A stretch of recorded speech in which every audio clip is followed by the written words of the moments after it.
Ya, kalian memang terlalu percaya diri soal nasib kalian ya. Apakah kalian semua cukup beruntung jadi orang pertama yang menemukan surat wasiatku? Ah, suara yang sangat familiar terdengar dari belakang mereka dan membuat para pelayan langsung menoleh panik. Camilla yang mereka kira sudah mati, kini duduk tegak dan menyaksikan semuanya. Dengan senyum mengejek, ia menyeka bekas darah di mulutnya dengan sapu tangan. Aku tunda dulu matinya. Menunda? Wajah-wajah yang perlahan mulai memahami situasinya langsung berubah pucat. Jadi semua ini hanya sandiwara. Mereka semua tertipu, bukan oleh orang lain, tapi oleh si menyebalkan Camilla. Dalam sekejap, mereka dipenuhi rasa malu dan kesal. Wajah mereka tampak jengkel, seolah lupa bahwa barusan mereka hampir pingsan karena ketakutan. Camilla yang melihat semuanya hanya tertawa kecil. Mungkin aku benar-benar akan melakukannya. Apa maksudmu? Wajah para pelayan kembali menegang. Apa dia serius? Apa dia memang benar-benar memikirkan itu? Kalian tahu kan, aku selalu ke dapur setiap malam. Tidak ada satupun di rumah Duk yang tidak tahu. Camilla selalu ke dapur setiap malam dan membuat camilan untuk Duk Sorpel. Bahkan ada rumor bahwa Duk diam-diam menantikan makanan buatan Camilla. Bagaimana kalau suatu malam aku nggak muncul di dapur? Kira-kira apa yang akan terjadi ya? Apa maksudmu? Pasti ada yang merasa aneh dan mencari aku kan? Mereka belum bisa memahami arah pembicaraan Camilla. Lalu bagaimana kalau saat itu aku benar-benar menyayat sedikit pergelangan tanganku dan menggenggam erat surat wasiatku? Atau seperti sekarang? Kupikir akan menarik untuk menyebarkan tablet di lantai dan pura-pura pingsan. Kalian saja tertipu. Jadi bukankah orang lain juga akan tertipu? Barulah saat itu mereka sadar bahwa situasinya tidak main-main dan wajah mereka pun memucat. Apa kau sudah mengancam kami sekarang? Mengancam kalian? Untuk pertama kalinya, senyum di bibir Camilla menghilang. Suaranya berubah dalam sekejap. Melihat ini secara langsung, pelayan itu gemetar tanpa sadar. Kau tahu? Ancaman itu? Camilla menggantungkan kata-katanya, melangkah lebih dekat ke arah pelayan itu. Itu cuma berlaku buat orang yang punya sesuatu untuk diperjuangkan. Camilla mengulurkan tangannya ke arah pelayan yang baru saja mengucapkan kata-kata itu. Camilla tersenyum lagi saat melihat pelayan itu menutup matanya erat-erat, yang mengira akan ditampar. Tapi tidak, Camilla justru menepuk pipinya pelan seperti mengejek. Kamu pikir manusia akan mengancam serangga? Karena serangga itu, tangannya yang mulai menepuk pipi perlahan turun dan membelai leher pelayan itu. Cuma pantas untuk diinjak sampai mati atau dihancurkan dengan tangan. Nona, cuma masalahnya tanganku jadi kotor dan aku benci itu. Pelayan itu menatap Camilla dan tubuhnya makin gemetar. Ngomong-ngomong, suaranya menjadi semakin rendah. Melihat mata Camilla yang tiba-tiba menjadi sedingin es, semua orang menelan ludah. Aku sudah tidak tahan mendengar dengungan serangga-serangga sepertimu lagi. Menurutmu, apa yang sebaiknya kulakukan ya? Sentuhan tangannya membuat leher terasa dingin. Rasanya seperti leher mereka bisa patah kapan saja. Baik, aku salah Nona. Tolong ampuni kami. Tiba-tiba para pelayan menjatuhkan diri ke lantai. Beberapa bahkan menundukkan kepala hingga menyentuh lantai. Dia sangat berbeda. Dia bukan lagi seperti dulu. Kalau hanya teriakan keras atau melempar barang, tidak ada yang perlu ditakutkan. Mereka bahkan akan menertawakannya. Tapi sekarang mereka sulit untuk bernapas. Untuk pertama kalinya, mereka merasa bahwa dia bukan seseorang yang bisa dianggap remeh. Camilla dengan lembut menepuk pipi pelayan yang gemetar, yang bahkan tidak bisa berlutut seperti yang lain. Kamu, bawa kembali cincin yang kau curi. Baik Nona. Begitu perintah Camilla keluar, siapapun yang paling cepat langsung berlari keluar. Mereka begitu terburu-buru sampai ada yang tersandung kaki sendiri. Pintu tertutup dalam sekejap. Tinggal Camilla sendirian di kamarnya menghela nafas panjang. Astaga, melelahkan sekali. Berpura-pura jadi penjahat memang cara terbaik untuk menghilangkan stres. Namun, itu juga sangat menguras tenaga dan kekuatan mental. Bagaimanapun, agar akting itu berhasil, dia harus mengintimidasi orang lain dengan kehadiran yang kuat. Darin dan Perol mendekati Camilla saat dia terbaring di tempat tidur. Wajah mereka menunjukkan banyak hal yang ingin dikatakan, tapi mereka tidak bisa langsung membuka mulut. Ada apa? Akhirnya Camilla bicara duluan saat mereka terus membuka dan menutup mulut. Kami kaget sekali. Kau benar-benar terlihat seperti akan membunuh mereka. Mereka yang menyaksikan semuanya dari sisi ruangan akhirnya bicara. Mereka masih tampak sangat terkejut. Itu benar-benar akting. Meskipun mereka sudah diperingatkan sebelumnya, siapapun bisa melihat bahwa kemarahan Camilla kepada para pelayannya terlihat sangat tulus. Suasananya sungguh mencekam, seperti benar-benar bisa menyebabkan kematian. Para hantu itu hampir saja muncul untuk menyuruhnya berhenti. Aku ini seseorang yang pernah menang penghargaan akting sebagai penjahat, bahkan mengalahkan aktor utama. Penghargaan? Apa itu? Memangnya ada penghargaan untuk akting? Meninggalkan kedua hantu yang tidak mengerti apa yang ia bicarakan, Camilla mendeguk air dari gelas yang tergeletak di atas meja. Ngomong-ngomong, Nona Camilla, Darin berbicara lagi seolah masih ada pertanyaan yang tersisa. Bukankah Anda sudah menemukan cincinnya? Aku ini orang yang sangat sopan. Sopan? Bukankah orang sopan harus membalas perlakuan orang lain dengan cara yang sama? Camilla menatap tangannya sendiri yang memegang gelas air. Tangan yang penuh goresan dari duri mawar di sana-sini. Orang-orang akan mengira kebun mawar itu dipenuhi iblis. Dia ingin pelayan-pelayan itu merasakan hal yang sama, berdarah-darah masuk ke kebun mawar untuk sesuatu yang bukan milik mereka. Sambil menerima tatapan bingung dari Darin dan Perol, Camilla pun hanya tertawa pelan.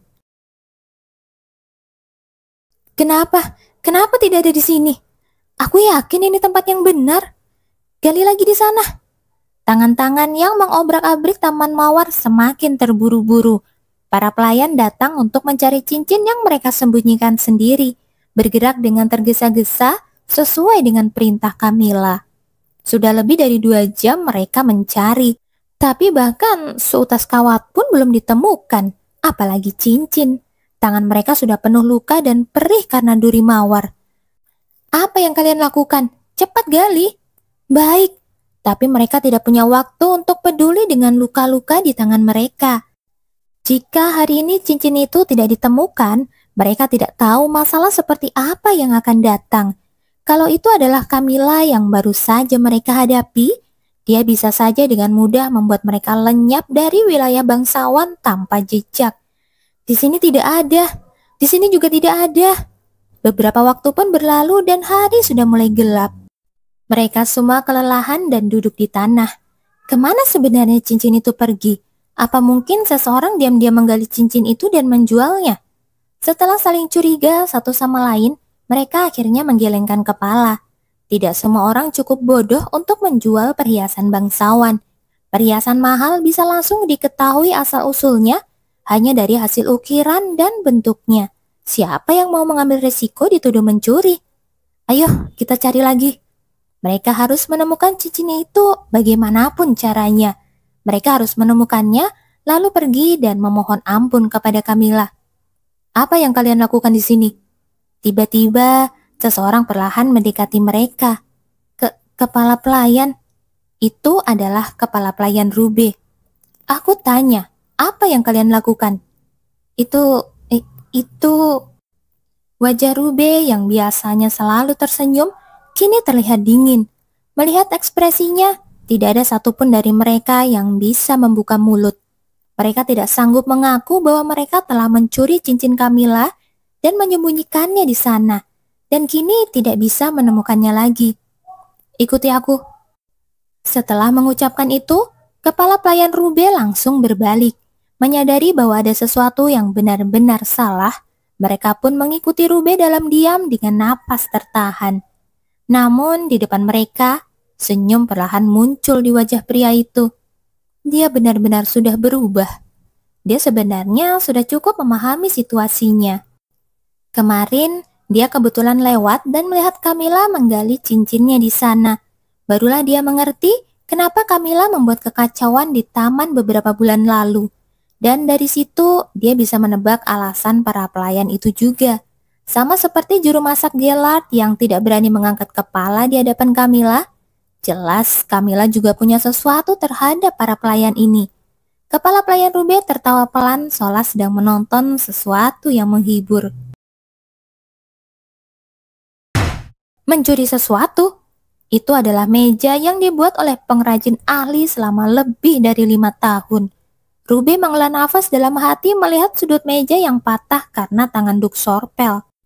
Jadi, itu alasan kenapa Camilla membuat taman mawarnya seperti itu dulu. Saya percaya itu untuk mencari cincin. Melihat meja itu kini benar-benar hancur, Rube segera mengeluarkan daftar pesanan untuk membeli yang baru. Aku tidak mengerti.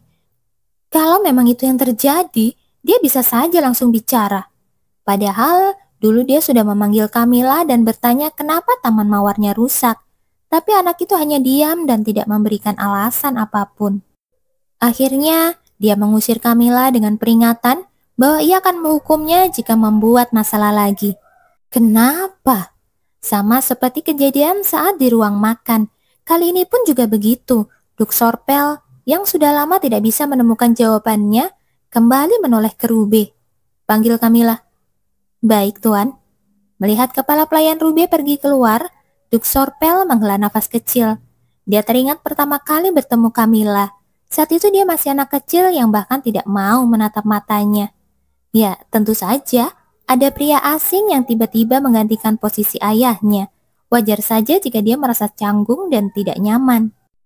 Dia pun juga tidak pernah berusaha mendekati anak yang tidak pernah membuka hati, karena itu juga terasa canggung baginya. Dia pikir cukup dengan memberikan Camilla semua yang pantas dimiliki oleh seorang putri Duk, itu sudah menunaikan kewajibannya sebagai seorang ayah. Tapi, bagaimana sebenarnya putriku diperlakukan di keluarga ini? Beberapa saat kemudian, pintu terbuka dan Camilla pun masuk ke dalam. Ayah, aku dengar ayah memanggil. Berbeda dengan senyum cerah di wajahnya, hati Camilla sebenarnya tidak tenang. Merasa gelisah, dia menggenggam tangan kirinya dengan tangan kanannya erat-erat. Tidak pernah ada hal baik ketika Duk memanggilnya secara langsung. Apa dia membuat masalah lagi tanpa sadar? Atau apakah Raffi sudah melakukan sesuatu? Melihat ekspresi Duk Sorpel yang kaku, Camilla jadi semakin gugup. Kudengar kamu kehilangan cincin. Maaf? Beberapa kata yang tak terduga keluar dari mulut Duk Sorpel. Apa Duk Sorpel sudah mendengar kabarnya? Secepat itu? Aneh. Kalau mereka masih waras, seharusnya mereka tidak akan pernah mengaku telah mencuri cincin itu. Melakukan hal seperti itu adalah kejahatan sungguhan. Aku pikir sekalipun mereka ketahuan mengobrak-abrik taman, mereka akan menciptakan cerita lain untuk menutupinya. Sialan, kemampuan menyelidikinya luar biasa juga. Camilla yang belum tahu kalau mereka tertangkap basah oleh kepala pelayan Rube sempat mengagumi orang yang bisa menangkap dan menginterogasi para pelayan itu. Mendengar nada suara Duk Sorpel sepertinya bukan untuk memarahinya, tapi suasananya agak aneh. Aku rasa dia tidak marah, tapi kenapa dia terlihat sedih? Aku yang kehilangan cincin, tapi kenapa dia yang terlihat lesu? Kenapa kamu tidak memberitahuku? Beberapa saat kemudian suara Duk Sorpel terdengar lagi. Kenapa waktu itu kamu tidak bicara padaku? Yang dia maksud tentu saat Camilla pertama kali kehilangan cincinnya dan menggali-gali taman mawar. Memangnya kalau aku bilang kamu akan percaya? Tatapan mata Duk Sorpel saat itu masih sangat jelas dalam ingatannya. Kamu membuat masalah apa lagi? Begitu kira-kira yang ia sampaikan lewat mata itu. Kebosanan dan juga kejengkelan. Dan apa yang bisa dikatakan Camilla untuk membela diri di hadapan mata yang penuh dengan kekecewaan seperti itu? Akhirnya akan sama saja seperti biasa. Waktu itu tidak ada gunanya berkata jujur. Para pelayan pasti akan lebih dipercaya dengan air mata mereka. Pada akhirnya, Camilla akan kembali dicap sebagai anak pembohong. Tapi aku tetap tak mengerti kenapa dia begitu serius kali ini. Biasanya, semua yang menyangkut Camilla hanya ditangani dengan perintah singkat ke para bawahannya. Bukankah selama ini selalu begitu? Camilla sama sekali tidak tahu apa yang ada di benak Duk Sorpel sampai-sampai dia memanggil langsung dan bertanya seperti ini. Seharusnya kamu bilang dari awal. Duk Sorpel mendejakkan lidahnya seolah menyayangkan. Dia menyesal. Orang itu menyesali sesuatu tentang Camilla. Aku sudah menyaksikan selama lebih dari 20 tahun bagaimana pria itu menghancurkan Camilla. Sudah sering kulihat dia membelakangi Camilla tanpa emosi dan selalu dingin. Meskipun belakangan hubungan kami sedikit sekali terasa membaik, tapi aku tahu jelas kita belum sejauh itu. Camilla yang mencoba menenangkan diri agar tidak lengah, menunduk dengan ekspresi menyesal. Aku tidak ingin merepotkan ayah dengan hal yang tidak penting. Tidak penting. Camilla tersenyum pahit mendengar suara Duk Sorpel yang sedikit meninggi. Aku tahu ayah sudah sibuk dengan urusan pekerjaan. Aku tidak ingin menjadi beban. Maaf ayah, karena kebodohanku. Aku mencoba menyelesaikannya sendiri. Kenapa kamu minta maaf? Duk Sorpel yang sempat menaikkan suaranya karena emosi segera terdiam. Melihat Camilla tampak seperti anak kecil yang baru saja dimarahi, dia buru-buru melanjutkan. Camilla, iya ayah. Mulai sekarang, apapun yang terjadi, bilang dulu ke ayah. Berbeda dari biasanya, suara Duk Sorpel terdengar sangat lembut. Begitu juga dengan sorot matanya. Tatapan penuh kasih sayang dari Duk Sorpel yang belum pernah dilihatnya sebelumnya membuat Camilla justru memandangnya dengan kewaspadaan yang lebih besar. Kamu lagi ngapain sekarang? Aku lagi lihat-lihat peta. Kok tiba-tiba lihat peta? Perol, si hantu juru masak, duduk di perpustakaan dan menatap penasaran ke arah Camilla yang sudah cukup lama memandangi peta. Padahal tadi dia datang untuk membicarakan menu makan malam, tapi kini justru Camilla yang tidak melepaskan pandangan dari peta itu. Aku sedang mencari tempat yang cocok buat kabur. Kabur? Maksudmu apa? Ya, gitu deh. Camilla menjawab asal tanpa menoleh sedikit pun. Akan bagus kalau semua berjalan lancar dan tidak perlu kabur. Tapi dunia tidak semudah itu. Raffi, aku tahu kapan bajingan itu akan bikin ulah lagi. Beberapa waktu lalu, saat dipanggil oleh Duk, Camilla benar-benar sadar bahwa dia perlu punya rencana cadangan. Begitu mendengar bahwa Duk mencarinya, keringat dingin langsung mengalir di punggungnya. Untungnya itu bukan masalah besar, tapi sejak saat itu dia merasa harus membuat rencana untuk berjaga-jaga. Mengandalkan perasaan Duk saja tidak cukup untuk menyelamatkan hidupnya. Tapi masalahnya, melihat peta pun tidak ada gunanya. Kenapa petanya begitu jelek dan rumit? Memandangnya tidak memberikan gambaran apapun. Donna datang.